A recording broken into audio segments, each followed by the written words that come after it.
Le negaron el acceso a un héroe de guerra en el Hospital General de la Ciudad de México, y lo que pasó después cambió todo el sistema de salud pública del país para siempre. Bajo las luces fluorescentes que cortaban la madrugada como cuchillas frías, Ricardo Mendoza se apoyaba contra la pared de concreto del hospital, una mano presionando firmemente contra las costillas rotas que le robaban el aliento con cada respiración. El sabor metálico de la sangre le llenaba la boca, pero no era eso lo que más le dolía. Era la mirada del guardia de seguridad, esa expresión de fastidio mezclada con indiferencia que había visto demasiadas veces desde que regresó de la frontera sur. «Ya le dije, señor», murmuró Javier el guardia sin levantar la vista de su teléfono celular. «Sin credencial del IMSS o dinero por adelantado, no hay servicio. Son las reglas. Las reglas». Ricardo cerró los ojos por un momento, sintiendo cómo el dolor se extendía desde las costillas hasta el hombro, donde una cicatriz irregular le recordaba una emboscada en Guatemala 15 años atrás. Había reglas entonces también: no dejar a nadie atrás, proteger a los civiles, servir con honor. Reglas que había seguido hasta sangrar en tierra extranjera, defendiendo una frontera que ahora lo rechazaba. «Entiendo», dijo Ricardo, su voz áspera pero controlada. No había gritado en Guatemala cuando las balas silbaban a centímetros de su cabeza. No iba a gritar ahora. «¿Podría al menos revisar si hay algún programa para veteranos?». Javier suspiró, el sonido áspero cortando el aire reciclado del hospital como papel rasgándose. «Mire, don, yo solo trabajo aquí. No sé nada de programas ni nada de eso. Lo que sí sé es que sin papeles no pasa». Alrededor de ellos, la sala de espera pulsaba con el ritmo irregular de la desesperación nocturna. Una madre mecía a un niño que tosía sin parar, sus ojos hundidos por el cansancio. Un hombre mayor se apretaba el pecho, sudando a pesar del aire acondicionado. Todos esperaban, todos necesitaban, todos invisibles para un sistema que medía el dolor en pesos y centavos. Ricardo ajustó su postura, tratando de aliviar la presión en las costillas. Su camisa de mezclilla, lavada tantas veces que el azul se había convertido en un gris fantasma, se pegaba a su piel con sudor frío. No había venido aquí a pelear, había venido a sobrevivir, algo que había hecho en lugares mucho más peligrosos que este pasillo estéril. Pero mientras se apoyaba contra la pared, sintiendo cómo cada respiración se convertía en una batalla silenciosa, no sabía que a unos metros de distancia, en la oscuridad del estacionamiento, alguien lo observaba. Alguien que reconocía esa postura, esa dignidad inquebrantable incluso en el dolor. Alguien que recordaba una deuda pendiente desde hace 15 años. La madrugada siguió su curso, indiferente, mientras dos mundos estaban a punto de colisionar.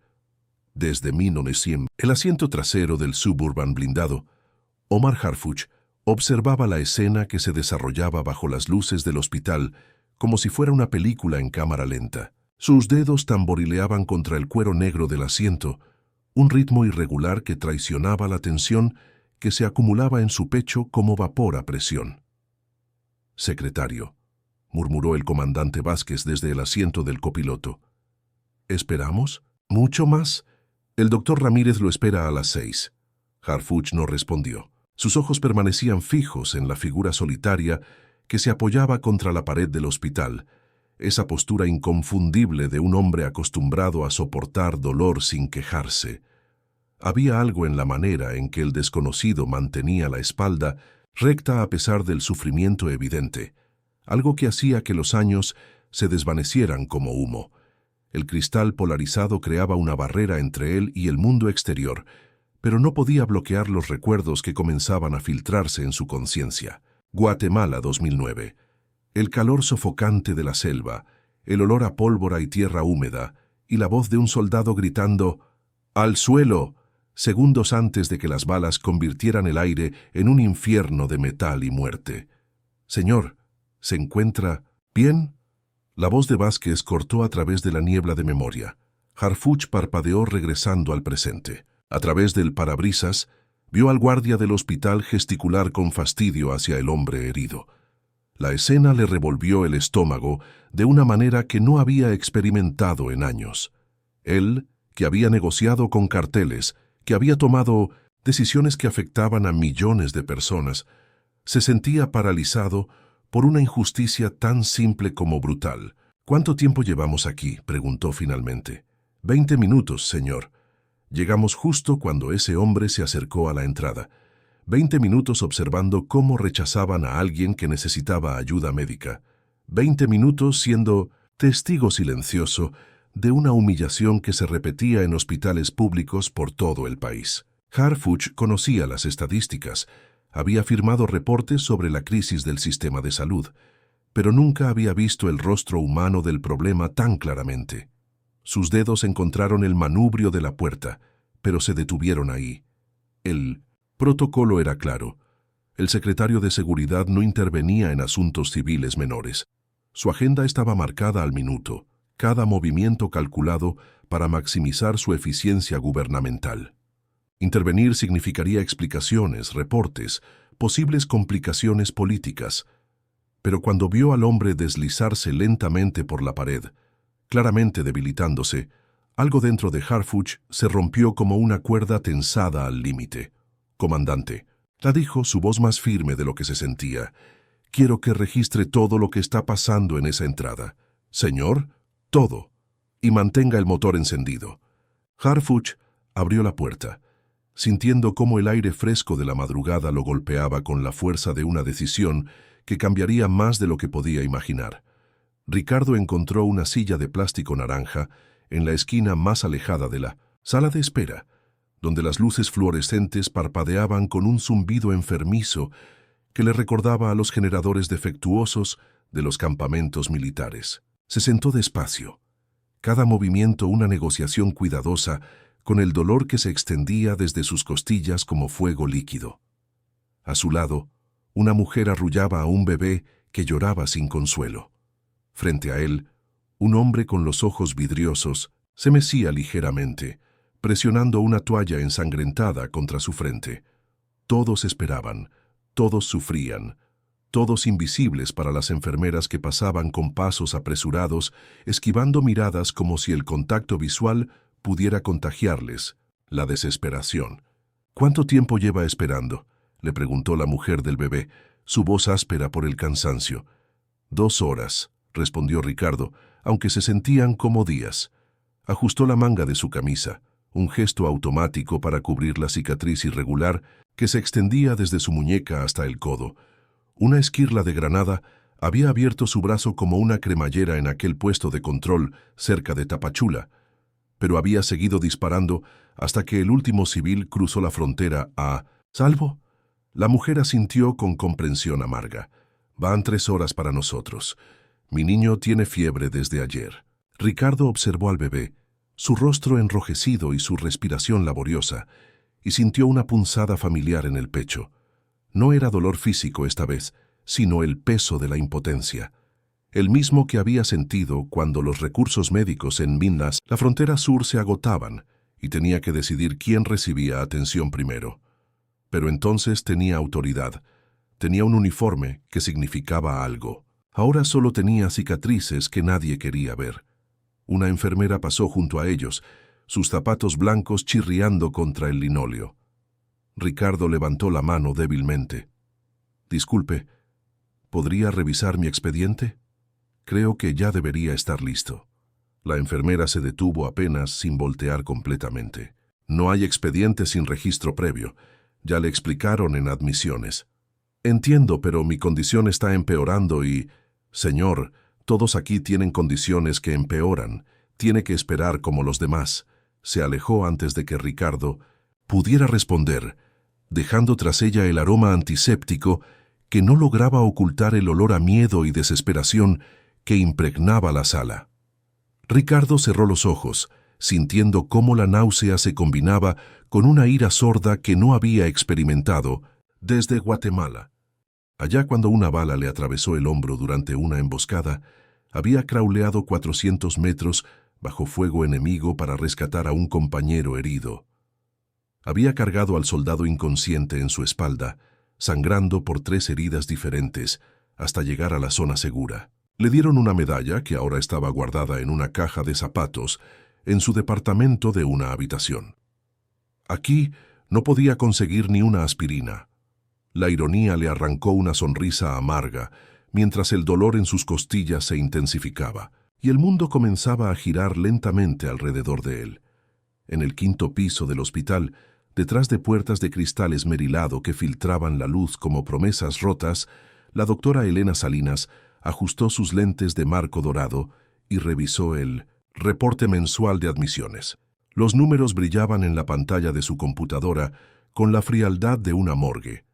847 pacientes rechazados por falta de documentación, 1.203 transferidos a hospitales privados, 156 casos de emergencia redirigidos por capacidad limitada. «Doctora», dijo su asistente, el Lic. Morales, entrando con una carpeta bajo el brazo, «tenemos otro caso problemático en admisiones. Un hombre sin credencial del IMSS que insiste en recibir atención». La doctora Salinas ni siquiera levantó la vista de la pantalla. «¿Está registrado?» «No». Javier ya le explicó los procedimientos, pero sigue ahí. Han pasado casi 3 horas. ¿Emergencia?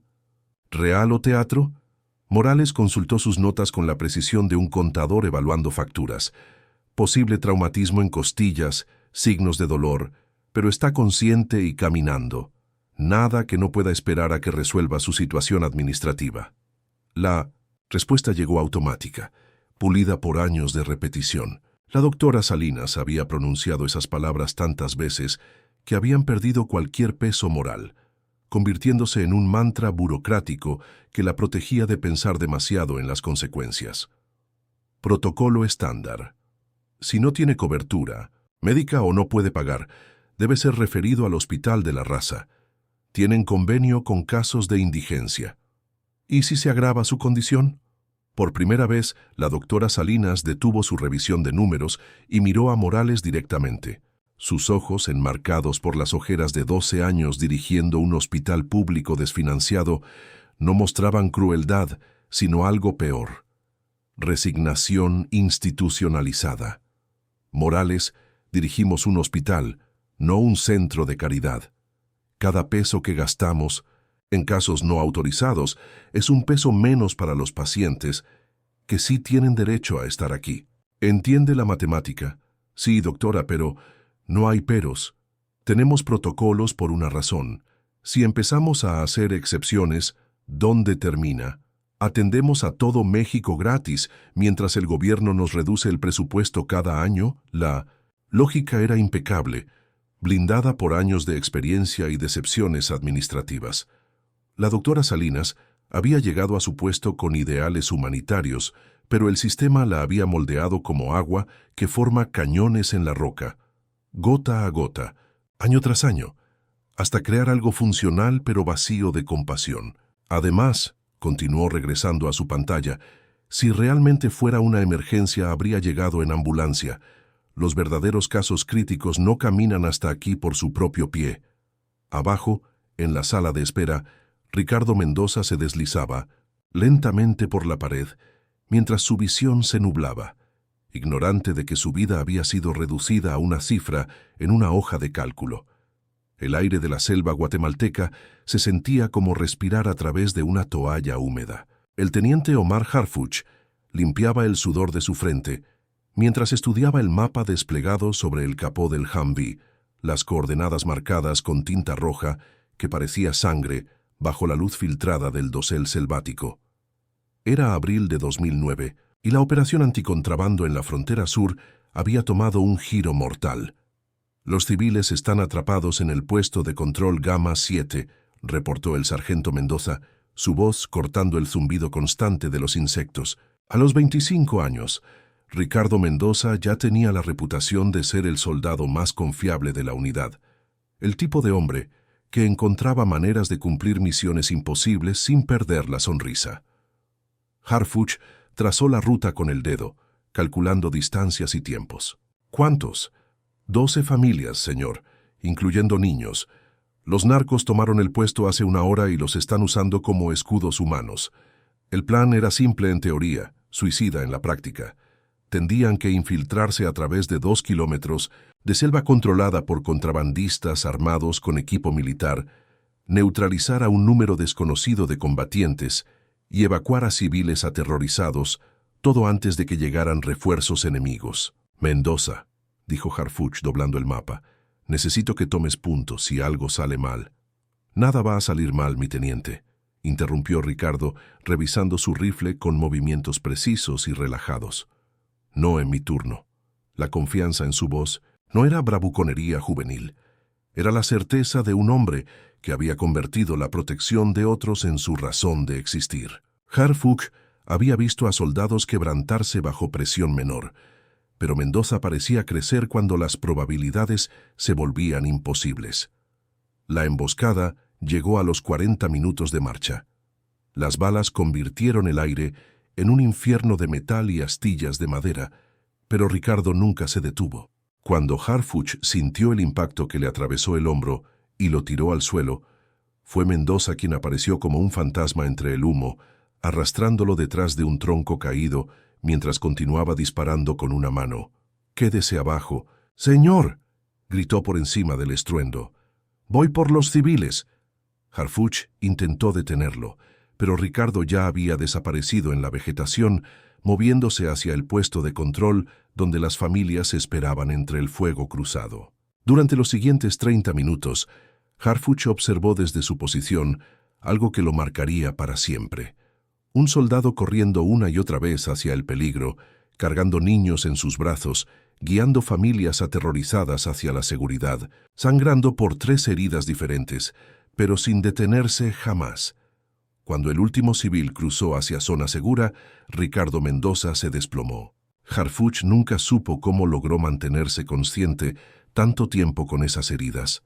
Esa noche, escribiendo el reporte en el hospital de campaña, Harfuch había prometido que jamás olvidaría ese nombre, Ricardo Mendoza. Ahora, 15 años después, ese nombre había regresado para cobrar una deuda que creía imposible de saldar. En el piso 23 de la Secretaría de Seguridad y Protección Ciudadana, Omar Harfuch permanecía inmóvil frente a las ventanas que ofrecían una vista panorámica de la Ciudad de México. Sus manos descansaban sobre el cristal, las palmas presionadas contra la superficie fría, como si pudiera tocar la distancia entre lo que era y lo que debería haber sido.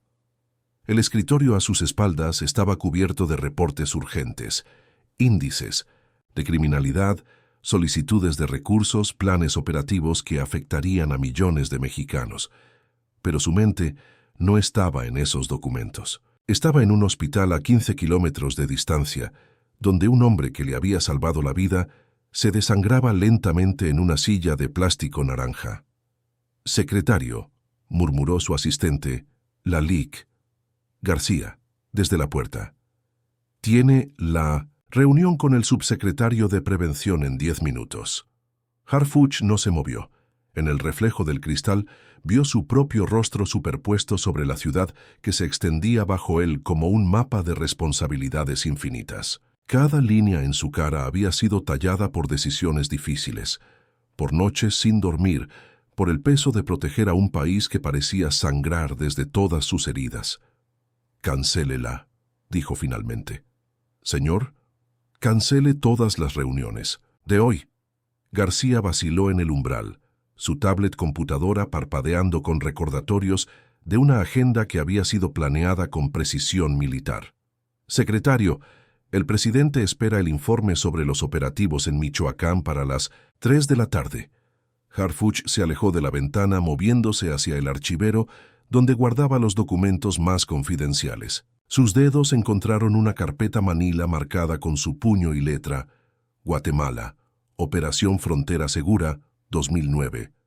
Dentro, las páginas amarillentas contenían nombres, fechas, coordenadas y una verdad que había cargado como una piedra en el pecho durante 15 años. «García», dijo abriendo la carpeta, «¿cuántos veteranos de las Fuerzas Armadas viven en condiciones de pobreza en el país?». La pregunta la tomó desprevenida.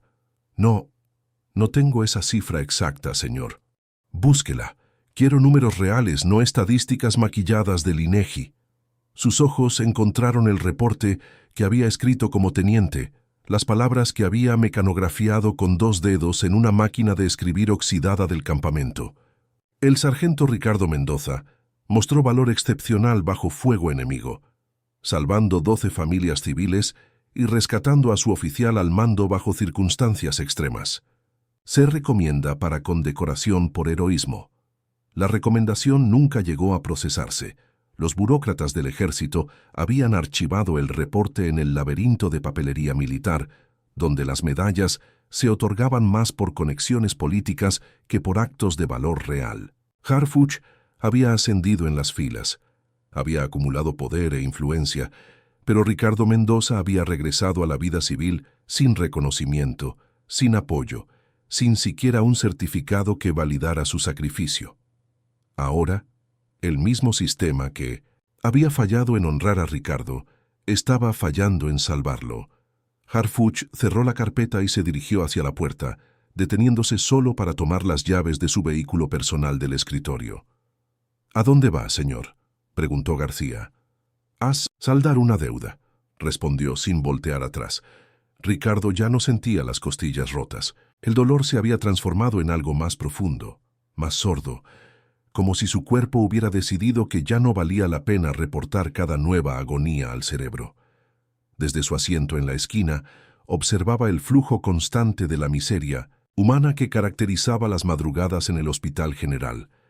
A 3 asientos de distancia, un hombre de unos 50 años dormitaba con la cabeza inclinada hacia atrás, una cicatriz gruesa corriendo desde su sien hasta la mandíbula. Su chaqueta militar descolorida, con parches que Ricardo reconoció inmediatamente, SICU-5 Regimiento de Infantería, desplegado en la frontera norte durante los años más violentos de la guerra contra el narcotráfico. «También te están dando largas», murmuró el veterano abriendo los ojos sin mover la cabeza. Ricardo asintió. 4 horas y contando. «Yo llevo 6», dijo el hombre, enderezándose con un gruñido. «Miguel Rojas, cabo retirado. Tú, Ricardo Mendoza, sargento. Frontera Sur». Se reconocieron instantáneamente, no por los rostros, sino por algo más profundo. La manera en que mantenían la postura a pesar del dolor, la forma en que sus ojos escaneaban automáticamente las salidas de emergencia, la paciencia forzada de hombres acostumbrados a esperar órdenes que podían no llegar nunca. «Mi rodilla está destrozada desde Tamaulipas», explicó Miguel señalando su pierna izquierda. «Exploté una mina improvisada durante un operativo. Me dijeron que el ISSTE cubriría la cirugía, pero resulta que mi documentación se perdió. En algún archivo». Cerca de ellos, una mujer mayor luchaba por mantener despierto a su esposo, cuya respiración sonaba como papel arrugándose. En la fila de admisiones, una familia discutía en voz baja con la recepcionista sobre el costo de una radiografía. El aire olía a desinfectante barato y desesperación concentrada. «¿Sabes qué es lo que más me jode?», continuó Miguel, su voz apenas un susurro áspero. «No es el dolor ya lo conocemos, es que estos cabrones nos ven como si fuéramos basura, como si no hubiéramos puesto el pellejo por este país». Ricardo observó a una enfermera pasar junto a ellos sin hacer contacto visual, sus zapatos chirriando contra el linóleo, con la urgencia de alguien que tenía lugares más importantes donde estar. Era la misma enfermera que había rechazado su petición 3 horas atrás. «Yo salvé 12 familias en Guatemala», dijo Ricardo, la confesión saliendo como un suspiro. 12 familias que ahora viven libres, porque algunos pendejos decidimos que sus vidas valían más que las nuestras. Y ahora no puedo conseguir ni un puto analgésico». Miguel rió un sonido áspero y sin humor. «Bienvenido a México, hermano, donde los héroes viven en las calles y los cobardes viven en palacios». En el mostrador de admisiones, Javier bostezó y revisó su teléfono. Completamente ajeno al peso de las historias que se desangraban lentamente en las sillas de plástico a sus espaldas. Para él, los veteranos no eran más que otro problema administrativo, otra complicación en un trabajo que ya odiaba. Afuera, el rugido de motores potentes anunciaba la llegada de alguien que estaba a punto de cambiar las reglas del juego para siempre. Las puertas automáticas del hospital se abrieron con un siseo neumático y Omar Harfuch entró con la presencia silenciosa de una tormenta que se acerca al horizonte. No llevaba escolta, no vestía uniforme, solo un hombre en jeans y camisa oscura cuyo paso resonaba con una autoridad que no necesitaba insignias para ser reconocida. Sus ojos encontraron inmediatamente lo que buscaba. Ricardo Mendoza, ahora pálido y temblando ligeramente, apoyado contra la pared como un náufrago aferrándose a un trozo de madera. 15 años habían grabado líneas profundas en el rostro del veterano, pero Harfuch reconoció esa postura, esa dignidad inquebrantable incluso en el dolor. Javier, el guardia de seguridad, levantó la vista de su teléfono al notar la nueva presencia. Algo en la manera en que Harfuch se movía lo puso inmediatamente nervioso, como un animal que detecta la proximidad de un depredador. «Disculpe, señor, ¿tiene cita médica?», preguntó Javier, adoptando automáticamente un tono más respetuoso. Harfuch no respondió. Se dirigió directamente hacia Ricardo, quien luchaba por mantenerse consciente. Al acercarse, pudo ver las gotas de sudor frío que perlaban la frente del veterano, la manera en que sus manos temblaban por el esfuerzo de permanecer erguido. «Sargento Mendoza», dijo Harfuch, su voz baja pero clara como un disparo en la madrugada. Ricardo levantó la vista lentamente, confundido. Durante un momento, sus ojos vidriosos lucharon por enfocar. Entonces, como si una corriente eléctrica lo hubiera atravesado, su espalda se enderezó ligeramente. «Teniente». La palabra salió como un susurro incrédulo. «Omar Harfuch», confirmó, extendiendo su mano. «Aunque ahora es secretario de seguridad». El reconocimiento golpeó a Ricardo como una ola. Sus ojos se llenaron de lágrimas que se negó a derramar, la misma disciplina férrea que lo había mantenido en pie durante 4 horas de humillación, ahora luchando contra la emoción pura. Javier se acercó, finalmente comprendiendo que algo importante estaba sucediendo. «Señor, este hombre no tiene documentación válida para...» «Este hombre», interrumpió Harfuch sin quitar los ojos de Ricardo, «salvó mi vida y la de 12 familias civiles en Guatemala. Este hombre sangró por México mientras tú, probablemente, jugabas videojuegos en casa de tu madre». El silencio que siguió fue absoluto. Los murmullos de la sala de espera se desvanecieron. Las enfermeras que pasaban se detuvieron. Incluso los gemidos de dolor parecieron suspenderse en el aire cargado de tensión. «¿Cuánto tiempo has estado esperando?», preguntó Harfuch a Ricardo. «4 horas, señor». «¿Y qué te han dicho?». Ricardo tragó con dificultad. «Que sin credencial del IMSS o pago adelantado no hay servicio». Harfuch se volvió hacia Javier, cuyos ojos habían adquirido el tamaño de platos. «Llama a la directora, ahora». Yo no puedo». No era una sugerencia. Por primera vez en 15 años, Ricardo Mendoza sonrió. Una expresión débil pero genuina que transformó completamente su rostro. La doctora Salinas bajó al primer piso con la velocidad de alguien que acaba de recibir una llamada que podría terminar su carrera. Sus tacones repiqueteaban contra el linóleo con un ritmo frenético, y cuando vio al hombre de jeans y camisa oscura parado junto al veterano que había estado ignorando durante horas, supo inmediatamente que su mundo ordenado de protocolos y excusas estaba a punto de colapsar. «¿Secretario Harfuch?», preguntó, su voz temblando ligeramente, mientras extendía una mano que él no tomó. «Doctora Salinas, supongo». Harfuch no se molestó en sonreír. «Me gustaría entender por qué un veterano de guerra lleva 4 horas esperando atención médica en su hospital». La doctora miró nerviosamente a Ricardo, quien ahora se apoyaba pesadamente contra la pared, claramente al borde del colapso. Todas sus justificaciones administrativas, todas sus defensas burocráticas, se desmoronaron bajo la mirada implacable del secretario de Seguridad. «Señor, tenemos protocolos muy claros sobre documentación médica». «¿Protocolos?». Harfuch dio un paso hacia ella, su presencia llenando el espacio como agua vertida en un vaso pequeño. «Protocolos que permiten que un hombre que salvó vidas mexicanas se desangre en su sala de espera». Una multitud se había formado alrededor de ellos. Enfermeras, doctores residentes, pacientes y familiares observaban con la fascinación mórbida de quien presencia un accidente automovilístico. Algunos habían comenzado a grabar con sus teléfonos. Este hombre, continuó Harfuch, señalando a Ricardo, cargó familias completas fuera de zonas de combate. Sangró por México, y ustedes lo tratan como si fuera basura. La doctora Salinas tragó saliva audiblemente. Por supuesto que respetamos a nuestros veteranos, pero... ¿pero qué? La voz de Harfuch cortó como una navaja. Pero el dinero es más importante que la dignidad. Pero es más fácil esconderse detrás de formularios que hacer lo correcto. Ricardo se deslizó lentamente por la pared, su resistencia finalmente agotada. Harfuch se movió instintivamente para sostenerlo, la misma protección automática que había aprendido en Guatemala cuando los compañeros caídos no se abandonaban jamás.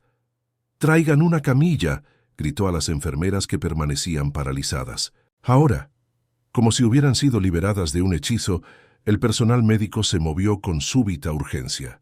Una camilla apareció en segundos. Manos expertas levantaron cuidadosamente a Ricardo, y por primera vez en 4 horas fue tratado como lo que siempre había sido, un ser humano que merecía respeto.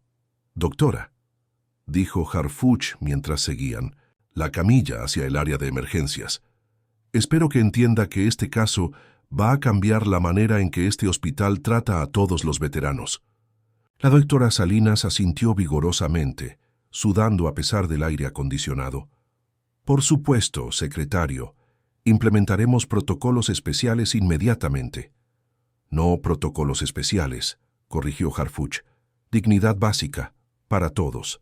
En la camilla, Ricardo cerró los ojos, finalmente permitiéndose relajar mientras médicos reales comenzaban a evaluar sus heridas con la urgencia que siempre había merecido.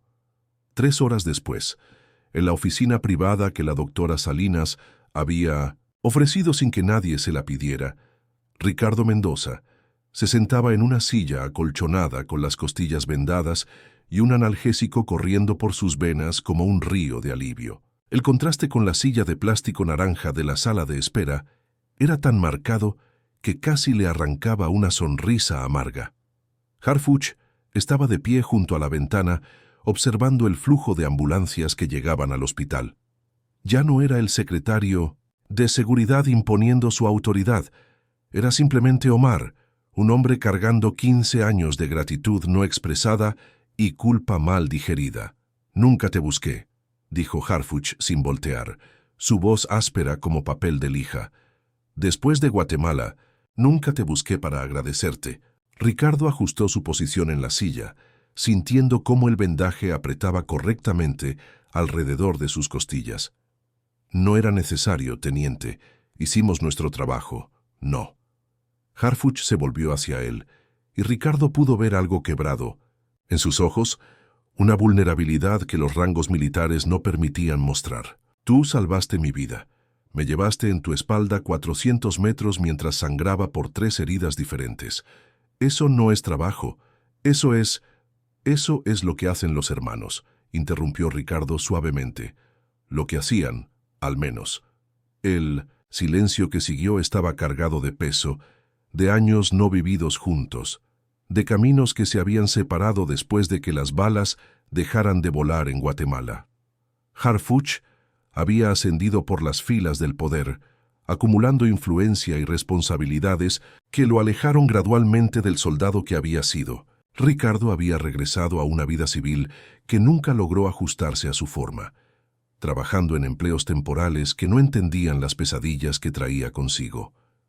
«¿Sabes qué es lo más jodido?», preguntó Ricardo, mirando sus manos callosas. «No es que me hayan rechazado aquí.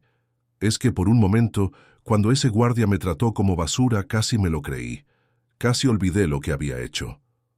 Harfuch se sentó en la silla frente a él, acercándose lo suficiente para que sus palabras llegaran como un puente entre el pasado y el presente. «Yo nunca lo olvidé, ni un día. Pero me convertí en el tipo de cabrón que permite que sistemas como este existan». «No», dijo Ricardo negando con la cabeza. Te convertiste en alguien con el poder para cambiarlos. Se miraron durante un momento que se extendió como una fotografía. Dos hombres que habían compartido el fuego y ahora compartían algo más profundo.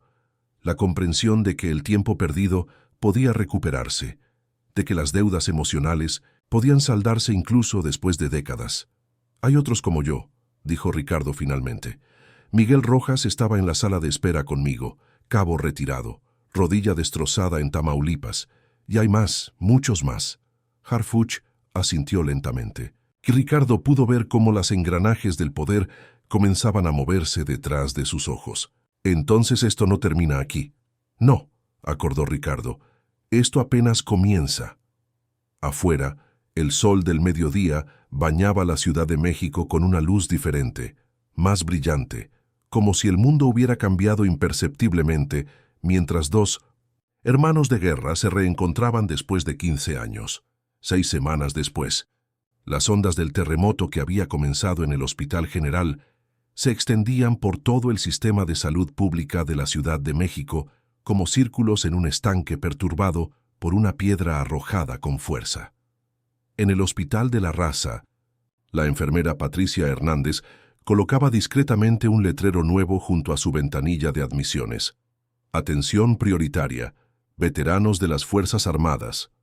Era un letrero pequeño, impreso en una oficina gubernamental y plastificado con cuidado, pero representaba una revolución silenciosa en la manera en que el sistema trataba a quienes habían servido. ¿En serio tenemos que hacer esto?, murmuró su compañera Carmen mientras organizaba los nuevos formularios que habían llegado esa mañana. Es más papeleo para nosotras. Patricia no respondió inmediatamente. Había visto el video que circuló en redes sociales, el momento en que el secretario de Seguridad confrontó a la administración del Hospital General. Había visto la dignidad quebrada en los ojos del veterano y había reconocido algo que la inquietó durante días. Podría haber sido cualquiera de sus hermanos, cualquiera de los hombres que conocía que habían servido en la frontera y regresado silenciosamente a una vida civil que los ignoraba. Sí, dijo finalmente, colocando el letrero en su lugar con cuidado. Tenemos que hacerlo. En el hospital de Balbuena, el doctor Martínez revisaba los nuevos protocolos con una mezcla de escepticismo y curiosidad. Como jefe de urgencias, había visto suficientes iniciativas gubernamentales, ir y venir como mareas burocráticas. Pero había algo diferente en estos documentos, algo que hablaba de experiencia real más que de teoría administrativa. Identificación inmediata de veteranos mediante cicatrices visibles o declaración personal, leyó en voz alta. Evaluación médica prioritaria independientemente de estatus de seguro social. Derivación directa a especialistas cuando sea médicamente necesario. Su residente, una mujer joven llamada doctora López, levantó la vista de su computadora. ¿Funcionará realmente? Depende, respondió el doctor Martínez, pensando en los casos que había visto rechazados por falta de documentación. Depende de si estamos dispuestos a recordar por qué nos hicimos médicos. En el Hospital General, donde había comenzado todo, la doctora Salinas supervisaba personalmente la implementación de los cambios. Su oficina ahora incluía fotografías de ceremonias militares, una colección que había comenzado a formar después de aquella madrugada que cambió su perspectiva sobre la responsabilidad médica. Miguel Rojas, el cabo retirado que había conocido a Ricardo en la sala de espera, llegó esa tarde para su cirugía de rodilla, finalmente aprobada y programada sin la odisea burocrática que había caracterizado sus intentos anteriores. Cuando se registró en admisiones, Javier, el guardia de seguridad, lo saludó con un respeto que no había mostrado 6 semanas atrás. «Cabo Rojas», dijo, consultando una lista especial que ahora mantenía en su escritorio. Su cirujano lo espera, en el 3er piso. Cambios pequeños, casi imperceptibles individualmente, pero que juntos formaban algo más grande. Un sistema que comenzaba a recordar que la dignidad no era un lujo, sino un derecho fundamental. El país estaba aprendiendo, lentamente, que los héroes no siempre llevan uniformes, pero siempre merecen ser vistos. 6 meses después, Bajo las mismas luces fluorescentes que una vez habían cortado la madrugada como cuchillas frías, Ricardo Mendoza caminaba por los pasillos del Hospital General con pasos firmes y seguros. Las costillas habían sanado completamente, pero más importante aún, algo en su postura había cambiado. Ya no era el hombre invisible apoyándose contra paredes de concreto, era alguien que pertenecía, alguien cuya presencia tenía valor. La sala de espera había sido renovada. Las sillas de plástico naranja habían sido reemplazadas por asientos acolchonados en azul marino y una placa de bronce brillaba discretamente junto a la ventanilla de admisiones. Centro de Atención Especializada para Veteranos. Hospital General de México.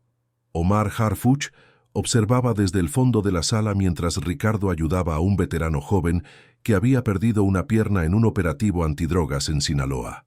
No había ceremonias grandilocuentes, no había fotógrafos ni discursos políticos, solo hombres que habían sangrado por México, ayudando a otros que habían hecho lo mismo, creando una red de apoyo que ningún protocolo gubernamental podría haber diseñado.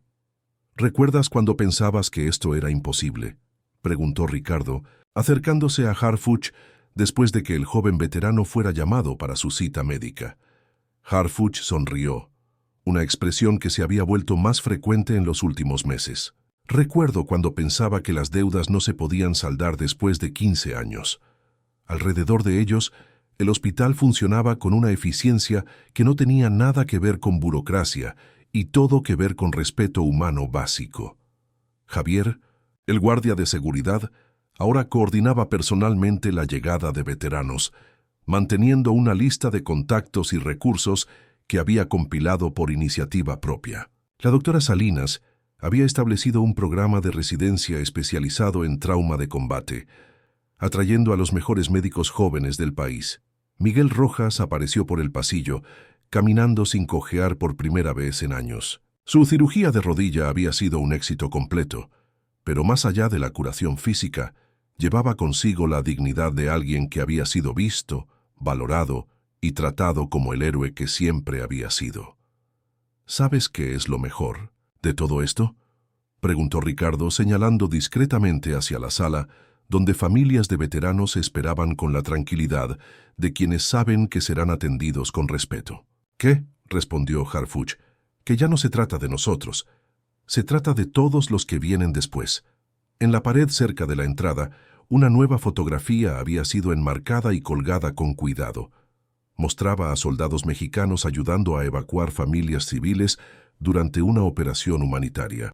No había nombres, no había fechas específicas, solo el recordatorio silencioso de que el heroísmo no era una abstracción, sino algo tan real y tangible como las manos que habían cargado a otros hacia la seguridad. El eco del honor, descubrieron, no era un sonido que se desvanecía con el tiempo. Era algo que se amplificaba, que crecía, que transformaba no solo a quienes lo escuchaban, sino a quienes decidían repetirlo. México había comenzado a recordar a sus héroes, y esa memoria tenía el poder de cambiar todo.